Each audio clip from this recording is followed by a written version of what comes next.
माइनली nucleic acid बोला जाता है। देखो पहले नाम देखो, नाम से क्या इन्फॉर्मेशन मिलती है। न्यूक्लिक यानी कि इनसाइड न्यूक्लियस, न्यूक्लियस के अंदर पाया जाएगा। एसिड यानी कि इसके अंदर एसिडिक प्रॉपर्टीज़ होती हैं। सिर्फ डीएनए की बात कर रही हूँ, आरएनए के अंदर एसिडिक प्रॉपर्टीज़ नहीं होती, ठीक है।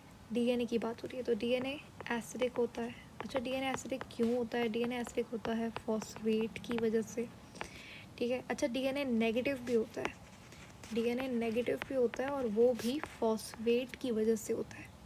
तो ये था एक सिंपल सा बहुत छोटा सा इंट्रोडक्शन। न्यूक्लिक एसिड होते क्या है? न्यूक्लिक एसिड एक तरीके के बायो मैक्रो मॉलिक्यूल हैं, ठीक है, बायो मैक्रो मॉलिक्यूल हैं। अच्छा, टिश्यू एनालिसिस के अंदर ये लोग कहाँ पे मिलेंगे? रिटर्न डेट या फिर फिल्ट्रेट, क्योंकि माइक्रो हैं तो ये ऑफ कोर्स जो है वो रिटर्न डेट के अंदर पाए जाएंगे, ठीक है।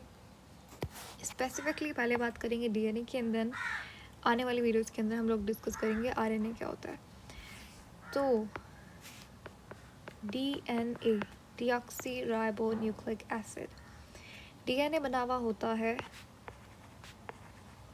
एक पॉलीमर है, तो कौन सा मोनोमर होगा यहाँ पे? यहाँ पे होता है न्यूक्लियोटाइड, ठीक है। प्रोटीन्स के अंदर अमीनो एसिड होता है ना।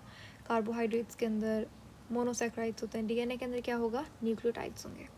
अब न्यूक्लियोटाइड क्या होता है?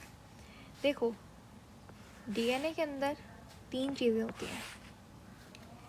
पहली होती है शुगर, फिर आती है बेस और फिर फॉस्फेट,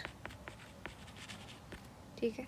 शुगर और बेस को मिला के न्यूक्लियोसाइड कहते हैं, ठीक है। थोड़ा सा कंफ्यूजिंग है न्यूक्लियोटाइड और न्यूक्लियोसाइड, बट देखो इस ट्रिक से याद कर सकते हो कि देखो शुगर है तो एस से शुगर, एस से साइड, तो न्यूक्लियोसाइड के अंदर शुगर आएगी, क्लियर। और न्यूक्लियोसाइड में जब तुम फॉस्फेट मिला देते हो तो बन जाता है न्यूक्लियोटाइड, यानी कि sugar plus base is nucleoside, but sugar plus base plus phosphate is nucleotide, या फिर nucleoside plus phosphate is nucleotide. देखो इन दोनों को अलग अलग बोलो या इन दोनों को न्यूक्लियोसाइड बोलो, एक ही बात है, ठीक है। चलो, अच्छा अब इन तीनों को एक एक करके देखेंगे। तो सबसे पहले बात करेंगे शुगर के बारे में। कौन सी शुगर होती है यहाँ पे? डीएनए के अंदर होती है अल्फ़ा बीटा। कौन सी होती है? बीटा, बीटा शुगर होती है, पहली बात। दूसरी बात ये कि डी, नाम से पता चल रहा है डीऑक्सी राइबो न्यूक्लिक एसिड, तो कौन सी होगी? डीऑक्सी राइबोस शुगर होगी। राइबोस शुगर कौन सी शुगर होती है? पेंटोज शुगर होती है, 5 कार्बन वाली शुगर, ठीक है। स्ट्रक्चर बनाता है, रिंग स्ट्रक्चर बनाएंगे इसका। 5 कार्बन वाली शुगर है तो एक पेंटागन बना दो और इस तरीके से ये बन के आपका राइबोस का स्ट्रक्चर। अब हमने कहा कि ये होगी डीऑक्सी राइबोस, यानी कि ऑक्सीजन एक कार्बन के ऊपर नहीं होगा, तो कौन से कार्बन के ऊपर नहीं होगा? कार्बन 2 के ऊपर ऑक्सीजन नहीं होता, याद रखना, कार्बन 2 के ऊपर ऑक्सीजन नहीं होता, क्लियर। इस शुगर को आप ऐसे भी लिख सकते हो, बीटा, बीटा 2 इसलिए लिख रहे हैं कार्बन नंबर 2 के ऊपर डीऑक्सी, ऑक्सीजन नहीं है, डीऑक्सी राइबोस शुगर, ठीक है। बीटा 2 डीऑक्सी राइबोस शुगर, इसको आप बीटा 2 डीऑक्सी राइबोस फ्यूरानेस भी बोल सकते हो, क्योंकि ये क्या है? एक फ्यूरानिक रिंग है। 5 मेंबर वाली रिंग को फ्यूरानेस बोलते हैं, 6 मेंबर वाली रिंग को पायरानोज बोलते हैं। ये हम लोग पढ़ चुके हैं पहली वीडियोस के अंदर, ठीक है। अब बात करेंगे बेस के बारे में। देखो बेस 2 तरीके की हो सकती है। नाइट्रोजनस बेस की बात हो रही है यहाँ पे, ठीक है, एसिड बेस की बात नहीं हो रही। नाइट्रोजनस बेस 2 तरीके की होती है। अच्छा, नाइट्रोजनस बेस जो है वो हेट्रोसाइक्लिक होती है। हेट्रोसाइक्लिक क्यों? क्योंकि इसके अंदर एक तरीके का एलिमेंट नहीं होता, कार्बन भी होता है, नाइट्रोजन भी होता है, इसलिए हेट्रोसाइक्लिक, ठीक है। तो 2 तरीके की बेस होती है, इसको एक को बोलते हैं प्यूरीन और एक को बोलते हैं पैरामिडीन, ठीक है। प्यूरीन जो होती है वो होती है डबल नाइट्रोजन रिंग, और पिरिमिडीन जो है वो सिंगल नाइट्रोजन रिंग होती है, ठीक है। अच्छा, प्यूरीन के अंदर नाइट्रोजन जो है वो किस किस कार्बन नंबर पे लगा हुआ होता है? 1 पे, 3 पे, 7 पे और 9 पे। इसकी ट्रिक बहुत सिंपल है, पहले पिरिमिडीन का सुन लो। नाइट्रोजन यहाँ पे लगा हुआ होता है 1 पे और 3 पे। देखो, पहले 4 ऑड नंबर्स को लिखना है, ठीक है, और यहाँ पे ऑफ कोर्स पहले 2 ऑड नंबर्स को लिखना है। बहुत सिंपल हो गया, राइट? तो बहुत सिंपल है। 1 3 7 9 प्यूरिन में होता है, 1 3 पिरिमिडीन में होता है। क्लियर? अच्छा, प्यूरिन के अंदर आपके पास एडेनिन आता है और ग्वानिन होता है। पिरिमिडीन के अंदर साइटोसिन और थायमीन। थियामीन मत लिखना, थियामीन विटामिन होता है, ठीक है। ये एमसीक्यूज बन सकता है कि थियामीन जो है, आपको 2-3 चीज़ें दे देंगे, ठीक है, और बताएंगे और पूछेंगे कि इसमें से कौन सी नाइट्रोजनस बेस है।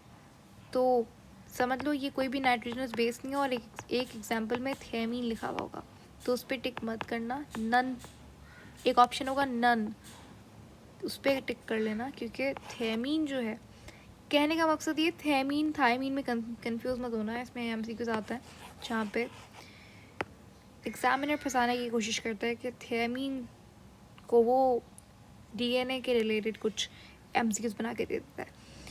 तो थियामीन क्या होता है? थियामीन विटामिन होता है, और थायमीन जो है वो बेस होती है। अच्छा, डीएनए के केस के अंदर थायमीन होती है, और आरएनए के केस के अंदर एक और होती है, इसको बोलते हैं यूरासिल। क्लियर? अब बात करते हैं फॉस्फेट की। फॉस्फेट कुछ भी नहीं, फॉस्फेट ग्रुप है, ठीक है, ये 3 लिखा हुआ है, ठीक है। ये ही वो ग्रुप है जो कि डीएनए को एसिडिक बनाता है और नेगेटिव बनाता है। नेगेटिव चार्ज भी ये ग्रुप देता है, और इसे एसिडिक प्रॉपर्टीज भी ये ग्रुप देता है। तो ये हो गया हमारा डीएनए का सिंपल सा स्ट्रक्चर। स्ट्रक्चर तो हमने नहीं किया अभी तक, बेसिकली इंट्रोडक्शन किया है अभी तो स्ट्रक्चर कर लेते हैं, ठीक है। न्यूक्लियोसाइड का स्ट्रक्चर और न्यूक्लियोटाइड का स्ट्रक्चर। चलो, पहले बात करेंगे न्यूक्लियोसाइड के बारे में। अच्छा, न्यूक्लियोसाइड में क्या क्या होता है? न्यूक्लियोसाइड में होता है शुगर, अभी बताया था ऊपर, शुगर और क्या होता है? सॉरी, शुगर और बेस होती है, ठीक है। बेस यानी कि नाइट्रोजनस बेस। अब पहले शुगर बनाओ, कौन सी शुगर बनाओगे? बीटा शुगर बनाओगे, बीटा 2 डीऑक्सीराइबोस शुगर, ठीक है। बहुत लंबा नाम हो गया, इसे सिर्फ हम लोग पेंटोस शुगर बोल देते हैं। चलो जल्दी से शुगर बना लेते हैं। ये स्ट्रक्चर्स हमने पहले वाली वीडियोस के अंदर किए हुए हैं, बहुत इजी तरीके से किए हुए हैं, ट्रिक्स के साथ किए हुए हैं, तो आपको ये स्ट्रक्चर्स कार्बोहाइड्रेट वाले चैप्टर में मिल जाएंगे। तो ये बन गया आपका पेंटोस शुगर, ठीक है। बीटा राइबोस बोल दिया मैंने इसे। अब आपने क्या करना है? आपने शुगर बना दी, अब आपने लगानी है इसके ऊपर बेस। अब यहाँ पे सवाल ये उठता है, बेस कहाँ पे लगाओगे? कार्बन 1 पे, 2 पे, 3 पे, 4 पे या 5 पे? हमेशा याद रखना, बेस जो है, ठीक है, कोई भी हो, प्यूरिन हो, पिरिमिडीन हो, वो हमेशा हमेशा कार्बन नंबर, देखो ये 1 है, 2 है, 3 है, 4 है एंड ये 5 है। कार्बन नंबर 1 के ऊपर हमेशा बेस लगती है। दोबारा रिपीट करता है, कार्बन नंबर 1 के ऊपर हमेशा बेस लगेगी, और ये जो बॉन्ड होगा, ये कौन सा बॉन्ड होगा? ग्लाइकोसिडिक बॉन्ड, ठीक है। अच्छा, बेस मैंने क्या कहा था, 2 तरीके की होती है, एक होती है प्यूरीन और एक होती है पायरिमिडीन, ठीक है। अब यहाँ पे जो समझ में आ गया कि बीटा शुगर में कार्बन नंबर 1 पे लगेगी, लेकिन बेस का कौन सा नंबर होगा? नाइट्रोजन होगा या कार्बन होगा जहाँ पे क्या नाम है, शुगर लगेगी? तो देखो, प्यूरीन के केस में डिफरेंट होगा, पैरामिडीन के केस में डिफरेंट होगा। सुनो 2 मिनट के लिए कि देखो बेस के अंदर प्यूरीन है, पैरिमिडीन है। प्यूरीन के अंदर हमेशा नाइट्रोजन 9 के ऊपर, नाइट्रोजन 9th कार्बन के ऊपर जो नाइट्रोजन लगा हुआ था उससे तुम्हारी शुगर अटैच होगी। और पैरिमिडीन के ऊपर, पैरिमिडीन में नाइट्रोजन 1 पे, यानी कि प्यूरीन के अंदर क्या बॉन्ड बनेगा, C1 और N9 का बॉन्ड बनेगा। और पैरिमिडीन के केस के अंदर C1 और N1 का केस बनेगा। ठीक है, तो ये था, ये बन गया आपका न्यूक्लियोसाइड। क्या बोला, दोबारा रिपीट करते हैं। पेंटोज शुगर बनाई, ठीक है, बेस बना दी, अब अटैच कहाँ होगी? शुगर के कार्बन नंबर 1 पे हमेशा बेस अटैच होती है। कौन सा बॉन्ड होता है? ग्लाइकोसिलिक बॉन्ड होता है। बेस का कौन सा नंबर होता है? तो देखो बेस के अंदर, प्यूरीन के अंदर N9 होता है, पैरिमिडीन के अंदर N1 होता है। इतनी बात क्लियर है? तो ये बन गया न्यूक्लियोसाइड। ऊपर ही लिखा था हमने न्यूक्लियोटाइड क्या होता है। न्यूक्लियोटाइड वो होता है जब न्यूक्लियोसाइड के साथ फॉस्फेट अटैच हो जाता है। तो आइए इसके साथ हम लोग, न्यूक्लियोटाइड क्या होता है? Nucleoside plus phosphate. अब यहाँ पे ही अगर ये देखो, एक मेरे पास न्यूक्लियोसाइड बना हुआ है, मैं एक बार फिर तो बनाने से अच्छा मैं यहीं पे ही फॉस्फेट लगा देती हूँ, तो मेरा न्यूक्लियोटाइड तैयार हो जाएगा। ठीक है, अब फॉस्फेट कहाँ लगेगा? कार्बन 1 पे, 2 पे, 3 पे, 4 पे, 5 पे। शुगर के कौन से नंबर पे फॉस्फेट लगेगा? याद रखना, शुगर के हमेशा कार्बन नंबर 5 के ऊपर फॉस्फेट लगता है। कहाँ पे? कार्बन नंबर 5 पे हमेशा फॉस्फेट लगता है। यहाँ पे कौन सा बॉन्ड बनेगा?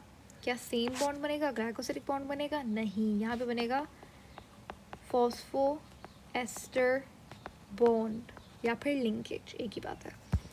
ठीक है, तो ये बन गया आपका न्यूक्लियोटाइड। शुगर ली, बेस ली, फॉस्फेट लिया, बेस लगा दिया मैंने कार्बन नंबर 1 पे, फॉस्फेट लगा दिया कार्बन नंबर 5 पे। यहाँ पे जो बॉन्ड बना वो था ग्लाइकोसिलिक बॉन्ड, और यहाँ पे जो बॉन्ड बना वो था फॉस्फो एस्टर बॉन्ड। अच्छा, कुछ बच्चे सोच रहे होंगे कि यार यहाँ पे तो फॉस्फो डाइएस्टर बॉन्ड लिखा हुआ होता है जब हम लोग DNA की बात करते हैं। अच्छा, वो इसलिए लिखा हुआ होता है, उसके पीछे एक रीज़न है। अच्छा, उसको करने से पहले इतनी बात समझ में आ जानी चाहिए तुम्हें कि न्यूक्लियोसाइड क्या होता है, न्यूक्लियोटाइड क्या होता है। ठीक है, अब मैं एक और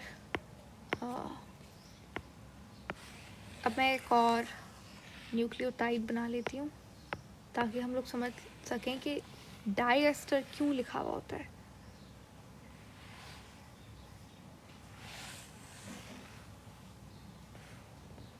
ठीक है, तो यहाँ पे समझ लेते हैं। ये आ गया आपके पास एक न्यूक्लियोटाइड, राइट।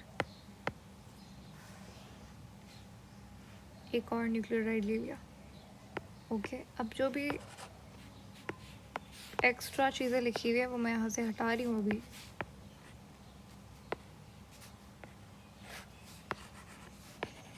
ओके, तो ये ले लिया हमने 2 न्यूक्लियोटाइड्स। हम लोग यहाँ पे क्या सीख रहे हैं? हम लोग सीख रहे हैं कि किस तरीके से DNA के अंदर पॉलीमराइजेशन होती है।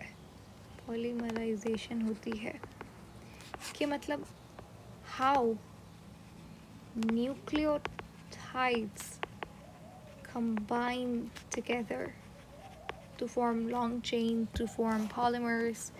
ठीक है, बॉन्डिंग कैसे होती है? जैसे कार्बोहाइड्रेट है, प्रोटीन है, लिपिड है, उसके अंदर क्या होता है? वाटर का रिमूवल होता है, बॉन्ड बनता है, सीधी सी बात है। लेकिन यहाँ पे वाटर का रिमूवल नहीं होगा, यहाँ पे फॉस्फेट का रिमूवल होता है। वो ATP के अंदर हम लोग पढ़ेंगे। ठीक है, यहाँ पे हम लोग सीखेंगे पॉलीमराइजेशन कैसे होती है। ये दोनों, ये न्यूक्लियोटाइड नंबर 1 है, ये न्यूक्लियोटाइड नंबर 2 है। ठीक है, अब मैं इन दोनों न्यूक्लियोटाइड्स को कैसे ज्वाइन करूं, कैसे इन दोनों के बीच में मैं बॉन्ड बनाऊं, उसके लिए आप क्या करोगे? कुछ भी नहीं करना, फॉस्फेट है, ठीक है, इस फॉस्फेट को ऊपर वाले या फिर हाँ, मैंने यहाँ पे ये वाला फॉस्फेट ऊपर वाले फॉस्फेट से जुड़ेगा। एक मिनट, ऊपर वाले फॉस्फेट से नहीं जुड़ेगा, ऊपर वाले न्यूक्लियोटाइड से जुड़ेगा। अभी बताते हैं कहाँ पे जुड़ेगा। देखो ये फॉस्फेट है, इस फॉस्फेट को इस वाले N2 के फॉस्फेट को N1 के कार्बन नंबर 3 के साथ जोड़ दो और ये बन गया आपका फॉस्फो एस्टर बॉन्ड। ठीक है, क्लियर। दोबारा रिपीट करते हैं। फॉस्फेट था, एक फॉस्फेट के, एक न्यूक्लियोटाइड के फॉस्फेट को, न्यूक्लियोटाइड है उसके फॉस्फेट को दूसरे न्यूक्लियोटाइड के कार्बन नंबर 3, किसका कार्बन, शुगर का कार्बन, शुगर के कार्बन नंबर 3 के साथ अटैच कर दो, ये बन गया आपका फॉस्फोएस्टर बॉन्ड। क्लियर। अब देखो एक ये बन गया फॉस्फोएस्टर बॉन्ड, यहाँ पे क्या बना था, बेस और शुगर के बीच में क्या बना था, ग्लाइकोसिलिक बॉन्ड। ठीक है, फॉस्फेट और शुगर के बीच में क्या बना था, फॉस्फो एस्टर बॉन्ड। ठीक है, कितने बॉन्ड बने, 3 बॉन्ड बने।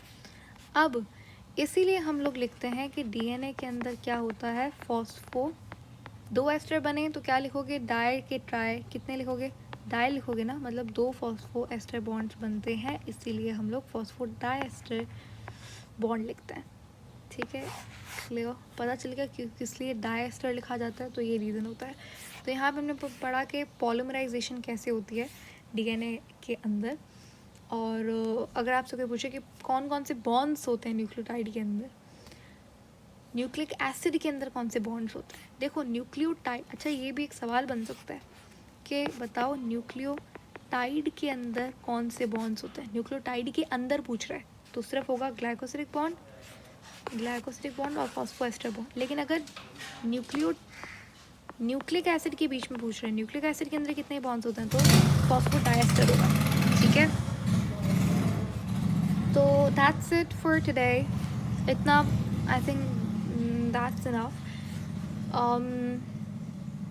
आगे चल के हम लोग डिस्कस करेंगे किस तरीके से हम लोग, अच्छा हम लोग नाम सीखेंगे डिफरेंट न्यूक्लियोसाइड्स के, न्यूक्लियोटाइड्स के, उसके लिए भी ट्रिक्स का इस्तेमाल करेंगे क्योंकि बहुत सिंपल बन जाता है वैसे काम।